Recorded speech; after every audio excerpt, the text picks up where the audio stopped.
Mengejutkan, masyarakat Israel tidak siap melancarkan operasi militer ke Gaza karena takut hal ini terungkap.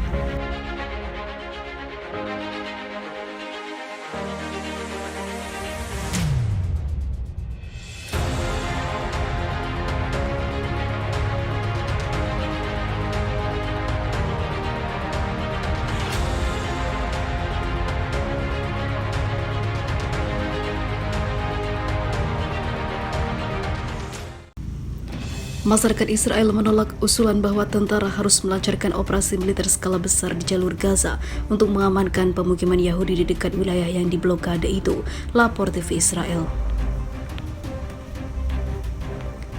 Saluran 13 TV Israel dalam surveinya meminta penduduk Israel untuk mengomentari pernyataan Kepala Staf Zionis tentang operasi militer di Gaza untuk mencapai ketenangan selama 15 tahun. 65% orang merespon dari publik Israel mengatakan mereka tidak siap untuk operasi militer semacam itu karena takut. Jajak pendapat menemukan bahwa hanya 21% dari publik Israel yang siap untuk operasi, sementara hanya 29% dari pemukim yang siap untuk itu. Tak banyak warga Israel yang berani mati untuk negaranya sendiri dan tidak menginginkan pertumpahan darah terjadi di tanah Yahudi itu. Seperti diketahui, pasukan Palestina kini lebih kuat dan terlatih.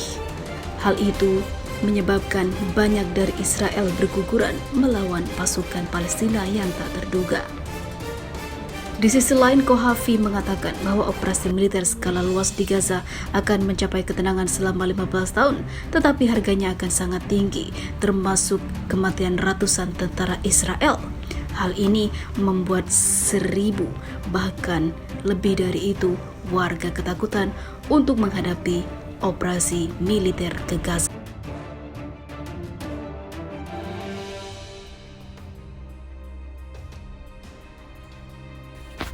Karena takut, masyarakat Israel tidak siap melancarkan operasi militer ke Gaza. Meskipun tentaranya ngebet mau menyerang. Masyarakat Israel menolak usulan bahwa tentara harus melancarkan operasi militer skala besar di jalur Gaza untuk mengamankan pemukiman Yahudi di dekat wilayah yang diblokade itu. Saluran 13 TV Israel dalam surveinya meminta penduduk Israel untuk mengomentari pernyataan Kepala Staf Zionis tentang operasi militer di Gaza untuk mencapai ketenangan selama 15 tahun. Menurut jajak pendapat itu, 65% responden dari publik Israel mengatakan mereka tidak siap untuk operasi militer semacam itu. Mereka takut ancaman nyawa dan juga kerusakan untuk tanahnya. Jajak pendapat menemukan bahwa hanya 21% dari publik Israel yang siap untuk operasi, sementara hanya 29% dari pemukim yang siap untuk itu. Kohafi telah mengatakan bahwa operasi militer skala luas di Gaza akan mencapai ketenangan selama 15 tahun, tetapi harganya akan sangat tinggi, termasuk kematian ratusan tentara Israel harus menghadapi serangan ini. Di samping itu, para warga Palestina sudah terbiasa melihat kawannya, saudaranya mati di tangan penjajah Zionis.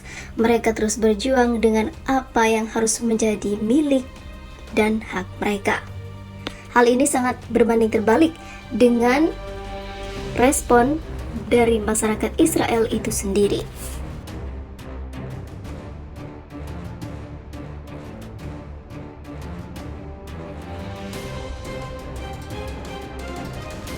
Kisah orang Yahudi mengungsi ke Palestina karena diusir Adolf Hitler di Jerman. Tahun 1930-an ada lebih dari 60.000 orang Yahudi berimigrasi ke Palestina. Sebagian besarnya diatur berdasarkan perjanjian Hafar atau transfer. Perjanjian antara otoritas Yahudi di Palestina dan Jerman itu memfasilitasi emigrasi untuk orang Yahudi ke Palestina.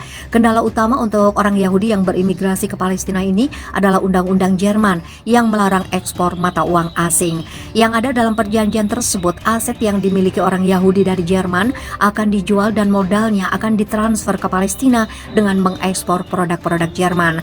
Parlemen Inggris pada Mei 1939 menyetujui pernyataan kebijakan yang disebut sebagai British White Paper dengan memuat langkah-langkah yang membatasi masuknya orang Yahudi ke Palestina. Puluhan ribu orang Yahudi dari Jerman, Austria, dan Polandia berimigrasi ke Shanghai yang tidak mensyaratkan visa masuk dengan terbatasnya negara yang dapat dituju. Dalam jumlah yang terbatas, orang-orang Yahudi memasuki Palestina selama perang lewat imigrasi ilegal Aliyabet, walaupun terdapat perbatasan yang dikelola Inggris. Walaupun pemerintah Inggris mengizinkan masuknya 10.000 anak-anak Yahudi dalam satu program khusus bernama Kinder Transport atau transportasi anak-anak, tetapi Inggris membatasi penerimaan imigran pada tahun 1938 sampai 1939. Gerakan Zionis menyusun pelarian 18.000 orang Yahudi Eropa Tengah dan Timur ke Palestina dari tahun 1937 sampai 1944. Awalnya pelabuhan Yunani digunakan untuk memulai perjalanan ke pelabuhan Palestina. Lalu para pengungsi Yahudi pergi melalui pelabuhan Laut Hitam di Bulgaria dan Rumania di pelabuhan Turki. Banyak kapal yang ingin mengisi bahan bakar. Lebih dari 16.000 orang Yahudi melewati Turki dalam perjalanan ke Palestina. Terlepas dari upaya Turki untuk menghalangi kapal-kapal yang ingin berlabuh, kapal yang membawa sebagian pengungsi menuju ke Palestina tenggelam di lepas pantai Turki. Tetapi tidak diketahui apa penyebab pasti tenggelamnya kapal tersebut. Namun diperkirakan Struma secara keliru ditorpedo oleh kapal selam Soviet. Zionisme sebagai gerakan politik secara konvensional berasal dari tahun 1882. Kelompok-kelompok kecil Yahudi yang tersebar di seluruh Eropa mulai bekerja sama untuk mendirikan koloni pertanian di Palestina. Imigrasi marginal relatif kecil dibandingkan dengan total penduduk Palestina dan tujuan lain para imigran. Faktanya, pada malam Perang Dunia Pertama, 80.000 orang Yahudi Palestina hanya merupakan 3% dari migrasi Yahudi lintas samudra selama periode itu. Dengan Perang Dunia I, total penduduk Palestina turun. Komunitas Yahudi saat itu hanya berjumlah 60.000 orang. Imigrasi Yahudi meningkat lagi setelah Perang Dunia I karena imigrasi yang lebih kuat, Aliyot ketiga dan keempat membawa 35.000 orang Yahudi dari Uni Soviet, Polandia, dan negara-negara Baltik antara tahun 1919 dan 1923 dan 82.000 orang Yahudi dari Balkan. Kebijakan Inggris mengenai imigrasi Yahudi ke Palestina berkembang selama periode mandat seperti halnya tanggapan Yahudi Eropa terhadapnya.